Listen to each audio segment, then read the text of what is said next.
atatulipa yote ambayo tumetekeleza katika ardhi yake. Kila mmoja ajiulize. Allah anasema siku ya Kiyama yeye atazungumza na kila binadamu mmoja baada ya mwingine. Maswahaba waliposikia maneno hayo walilia sana.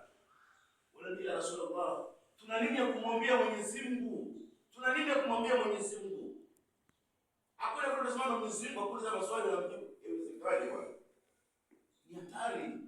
Unafanya mistake kidogo kapata umeenda pabaya. Kwa maswahaba waliposikia maneno haya ni kilio.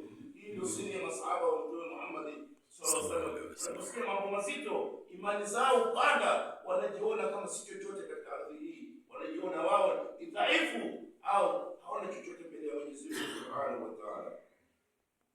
Ndugu zangu, mauti kama ilimpata Mtume Muhammad sallallahu alaihi wasallam hata kufanya namna gani, lazima tutakufa tu. Shairi anasema al-mautu babu wa kullu nasu dakhiluha wal qabru sunduqul amal. Mauti ni mlango na kila mmoja atapitia mlango ule.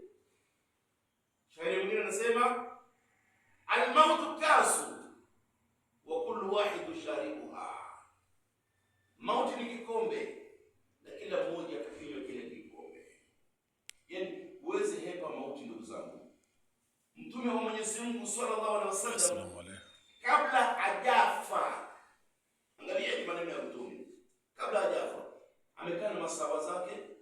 Masahaba wanamuuliza, ya Rasulullah, itakuwaje kifo chako ukifa? Nani akuoshe? Nani akuswalie? Usipozikwe vipi? Sikizeni maneno ya mjumbe wa Mwenyezi Mungu kwa masahaba zake ambao ni warithi wake, ambao ni watukufu kwa sababu ya daraja ambayo Mtume amewachia urithi. Akawaambia masahaba, nitakapokufa mimi, idha kasaltumuni, mtakaponiosheni mimi mtume wenu nikiwa kwenye kitanda kile cha kuoshewa, wakafantumuni, na mkanikafini sana nyeupe, si blue bwana, nyeupe, fadhauni ala shafiri qabri saa, mkanipeleka kando ya kaburi. Kabla kuingia kaburini hapo kando, mtaniwacha hapo kwa muda ya 1 hour. Wakamuuliza, kwa nini ya Rasulullah tuache 1 hour? Akasema, fa inna awwalu man yusalli alayya Allah, mwanzo ambaye atanihurumia mimi ni Allah. Inna Allaha wa malaikatahu yusalluna ala nabi ya ayyuhalladhina amanu sallu alayhi wa sallimu taslima. Mwenyezi Mungu anamhurumia mtume wake, malaika na sisi tunamswalia Mtume Muhammad sallallahu alaihi wasallam. 1 hour anawachwa. Kwa nini? Fiha malaikatu kathirin, kutakuwa na malaika wengi sana wametoka mbinguni. Kwanza wataanza kuniswalia malaika, baada ya Mwenyezi Mungu kumhurumia mtume wa Mwenyezi Mungu, watasimama malaika kuswalia jeneza ya Mtume Muhammad sallallahu alaihi wasallam. Na mtume kabla ya kufa, Jibril alimwambia Rasulullah, uko na option. Ukiamua uachwe, Allah yuko tayari. Ufunguo za dunia ndio hizi, chukua. Akasema hapana, hapana, nataka nikutane na rafiki al-aala, kipenzi changu wa juu. Mimi leo nikiapo hotel kwa miaka 10, bwana, niongeze miaka 10. Tunapenda maisha ya dunia sana, lakini wa mali hayatu dunia illa mata'ul ghurur. Haya maisha ya dunia haina starehe, ndio kidogo sana. Sasa mtume wa Mwenyezi Mungu sallallahu alaihi wasallam, roho yake inataka tolewa sasa. Jibril anamwambia, ya Rasulullah, ishi ma shita fa innaka mayitu, ishi utakavyoishi. Atakuachia miaka 1000 lakini utakuja kuwa maiti tu. Wahdid ma shita fa innaka mufarriqu, pende umpendaye lakini kuna siku utakuja tengana naye. Wa'mal ma shita fa innaka majziyu bihi, fanya amali utakayofanya mtume wa Mwenyezi Mungu na wao umma yako wafanye, lakini jaza yake utalipwa na Mungu. Wa'lam, fahamu ewe mtume wa Mwenyezi Mungu, bi anna sharafa almu'min, utukufu wa Muislamu si kuvaa kanzu namna hii, kilemba, kofia, hapana. Qiyamu layli wan nasu qiyam, Yule anasimama usiku saa 9 anashika maji baridi anasali usiku tahajjud raka 3, 5, 7, 9, 11. Alafu anachukua maji kidogo anamwagia mke wake. Amke asali. Amegundua Mtume Mwenyezi Mungu aligundua salama ya muumini ni qiyamul layl. Ni kusimama usiku. Wanasu niyam, na watu wamelala. Huyo mtu ni mtukufu mbele ya Mwenyezi Mungu. Basi Mtume wa Mwenyezi Mungu sasa yuko katika kitanda. Malaika mbinguni wanalia. Masahaba wanalia. Mtume wa Mwenyezi Mungu anapelekwa msikitini, ameshikiliwa kwa kulia na kushoto. Masahaba wanashangaa. Abu Bakar radhiallahu anhu arda anaswalisha Mtume wa Mungu. Unajua Abu Bakar ana mchezo, ni sahaba huyo Mtume huyo. Sahaba special bwana. Special sahaba huyo bwana. Sahaba huyu ni special, anaswalisha Mtume wa Mwenyezi Mungu. Na Mtume shaka jaye swalishwa na yote. Kwa nini? Kwa sababu ya maradhi. Sasa maradhi yanamzidi Mtume wa Mwenyezi Mungu. Mtume yuko katika kitanda. Anapiga kelele, anasema ya Aisha, ewe mke wangu Aisha, niambie kama indi min almal fi baiti Rasulullah sallallahu alaihi wasallam. Niambie Mtume wa Mwenyezi Mungu kawacha nini? Mimi nimechanganyikiwa. Sakaratul mauti inaniumiza sana. Mtume sallallahu anasema ile wakati wa sakaratul mauti, ile sumu ambaye alipewa na Yahudi na nyama ikaongea. Jamani ndugu zangu, huyu ni Mtume wa Mwenyezi Mungu. Wewe ukipewa sumu utakufa. Lakini ile sumu ambaye Yahudi aliandalia Mtume wa Mwenyezi Mungu, nyama ya kuchoma, ule sahaba alikuwa na haraka akakula, alikufa hapo. Lakini nyama ilisema ya Rasulullah, usinile mimi, nimeweka sumu nirudishe chini. Ile mvuke ilimwingia Mtume, anasema nilisikia ile uzito wa sumu ile wakati roho yangu inatolewa. Yahudi wanajua sumu bwana. Simjezo bwana. Si Yahudi walichukua kichanuo ambaye kana nywele ya Mtume ndio wakamroga Yahudi, mwanamke Yahudi. Yahudi kwa uchawi hatari kwa sasa. Hatari bwana. Sasa Mtume Mwenyezi Mungu anamuuliza Aisha, ya Aisha kama indi min al-mali fi baiti Rasulullah sallallahu alaihi wasallam. Ni kiasi gani? 20,000, 1,100, 300, ni muzimia. Hapana. Fi baiti Rasulullah 7 dinari. Imagine Mtume Mwenyezi Mungu na wake zake vile ni wengi. Na neema ambayo Mwenyezi Mungu amemtukuza. Lakini pesa zake akipata na dawa maskini, yatima, wajane, kila aina inaingia kwa kutoka ile. Hapo ni inlet outlet. Mashaallah, huyu ni mjumbe wa Mwenyezi Mungu bwana. Kwa siku moja Mtume wa Mwenyezi Mungu kuna tenda alikula, akamuuliza mke wake, "Tenda ni sadaka ama nia?"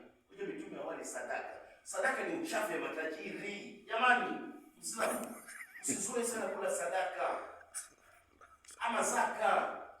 Uzoe kuomba Mwenyezi Mungu akupe njia na upate riziki ya halali. Mtume wa Mwenyezi Mungu akala tende, akaambiwa itende ni kwa zaka. Aliingiza vidole. Lazima atoe. Nabii wanapata zawadi peke yake, hadiyan. Zawadi Mtume anakula. Hana shida.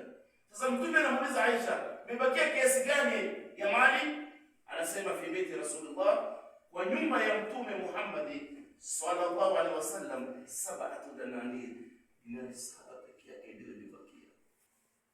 Mtume anasema, ya Aisha ummul mu'minin, ewe Aisha mama wa Uislamu, tasaddaqna bihinna, zitolee sadaka dinari 7. Angalia Mtume ana hera na Waislamu, ana mahaba na Waislamu. Anasema anaweza kufa alafu hii pesa iko kwa nyumba yake ingesaidia Waislamu wapate nusura. Afadhali bibi yake na watoto wake walale njaa. Huyu ndio Mtume Muhammad sallallahu alaihi wasallam.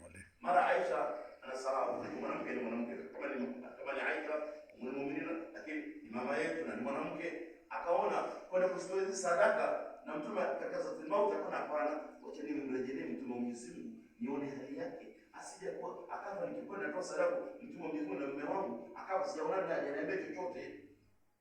Aisha akasita kidogo. Mtume mauti kamshika tena ikamwachilia. Akamuona Aisha, ya Aisha, naam ya Rasulullah, hal tasaddaqna bihinna? Akasema la, shughuli bimaradhika ya Rasulullah, mimi nashughulika na maradhi yako, nashindwa kuondoka. Sikizeni maneno ya Mtume Muhammad sallallahu alaihi wasallam kwa mama yetu ambaye ni Aisha, anamwambia ya Aisha, ewe Aisha, wewe kaifa yalqa Muhammad rabba wa fi baitihi 7 dananir, itakuwaje mtume wa Mwenyezi Mungu leo anakwenda kukutana na Mola wake, nyumba yake iwe na dinari 7. Tasaddaqna bina. Aisha aliposikia sauti imezidi kiwango, alitoka mbio bwana na dinari 7 akagawa. Mtume amefariki, nyumbani kwako anakwenda kwa jirani kuomba mafuta ya taa kuwasha kwa nyumba ya Mtume Muhammad sallallahu alaihi wasallam. Mtume alikuwa nyeupe, la lahu wala alayya, nyeupe kama maziwa, hadaiwi. Ndugu zangu, deni mbaya. Ukiwa na deni wingi jana bado ulipio, unasema mtu akifa, je, nani anamdai? Na anadai nani? Wewe ilipwe deni nafunga baina yako na kuingia peponi.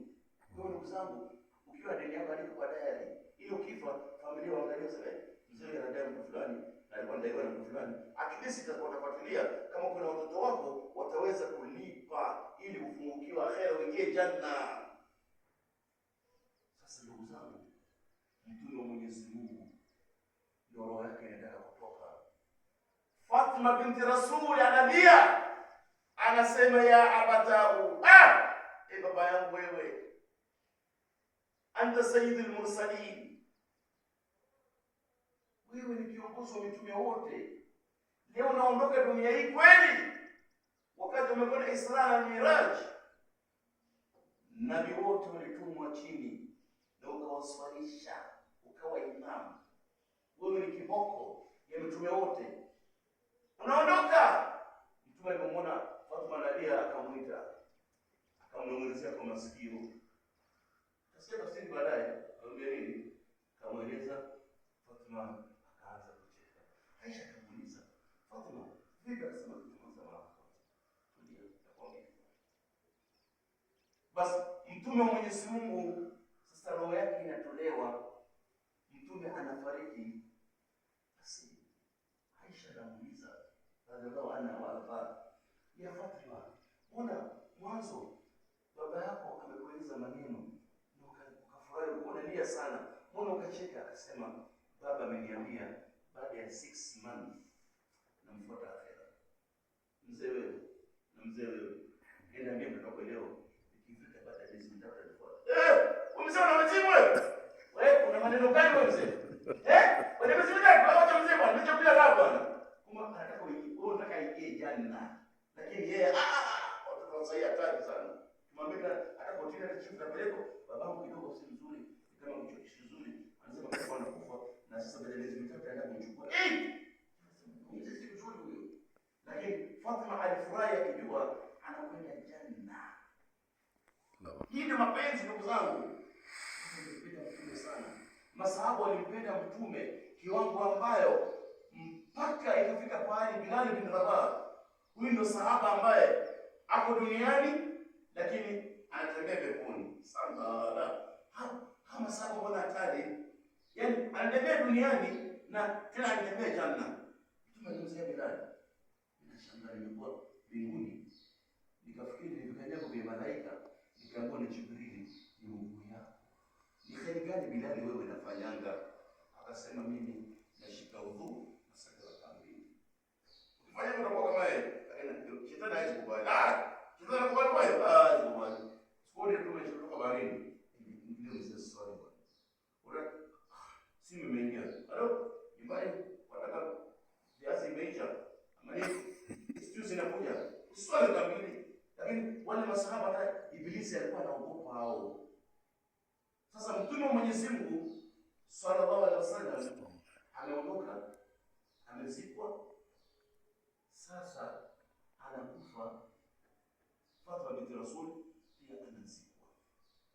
Lakini Fatima akiwa pamoja na Sayyidina Ali radhiallahu anhu warda. Ndugu zangu wa Kiislamu, watakiwa wawe makini sana na waume zao.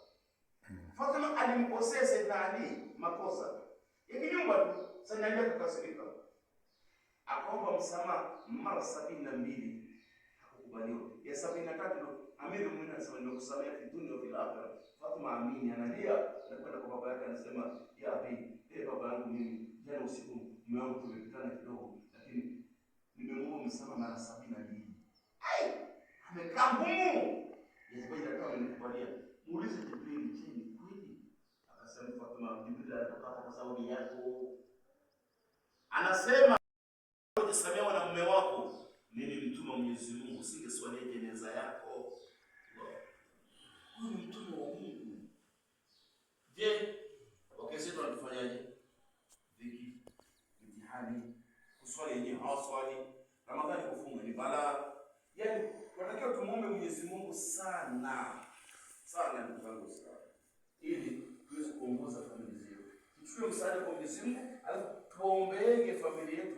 Mwenyezi Mungu awabadilishe nyoyo zao ziwe na mahaba na Allah na ziwe na mahaba na Mtume Muhammad sallallahu alaihi wasallam. Ili tufanikiwe kesho akhera. Ni aibu sana wewe ni mzee wa Kiislamu, wewe uko janna, unaenjoy na wako wa Mungu, na mke wako wako motoni.